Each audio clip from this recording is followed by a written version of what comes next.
Honorable Vice President General retired Dr. Constantino Chiwenga was at National Foods Production Plant and Operations in Bulawayo, continuing his visible engagement with the key sectors of the economy. The visit, while officially framed as part of government's industrial oversight, has reignited a growing sentiment across political circles.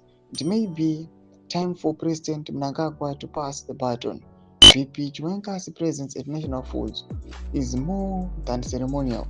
It reflects a leader who remains active, grounded, and connected to the pulse of national development. His military discipline, strategic mind, and resilience, even in the face of personal health battles, have kept him firmly in the public eye and in the corridors of power. Nsarabena mashoko tiendera mberi pamusoro pari kuonekwa VP Constantino Chiwenga panguva ino aiwa is leading efforts panguva ino achinyatso vizita sectors of the economy panguva ino zvoita kuti againe power political circles. Ndipo subscribe or like on the bell icon.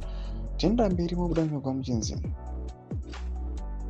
President Mnangagwa, now deep into his second term, faces mounting pressure to define his succession plan. While the Constitution provides a framework, the political reality demands clarity, unity, and foresight. VP Chiwenga, with his liberation credentials and deep ties with the security establishment, stands as the most natural successor, a figure who commands respect across party structures and the civil service. The call for transition is not rooted in division, but in continuity. Zimbabwe needs a leader who understands the stakes, the sacrifices, and the system.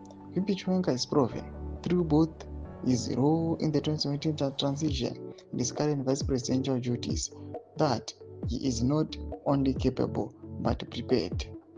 National Foods is a cornerstone of Zimbabwe's food security and industrial resilience. VP Chiwenga's role signals more than oversight. It is a message of readiness, a leader who shows up, listens, and engages even in the heart of the country's manufacturing belt, is one who understands the weight of governance across ZANU-PF and beyond. Whispers are turning into conversations. The question is no longer if VP Chiwenga will lead, but when. As the nation looks ahead of 2028 and beyond, the baton must be passed with dignity, strategy, and unity. Zimbabwe deserves a seamless transition, one that honors the past, stabilizes the present, and prepares for a future of disciplined leadership and national renewal. Ndiwo mashoko aripo muri eZimbabwe. Tudze mafunguro enyu muri kudii pamusoro pechiitiko ichi. Mabvina comment section medu mafunguro enyu. Subscribe or like, chat on the bell icon.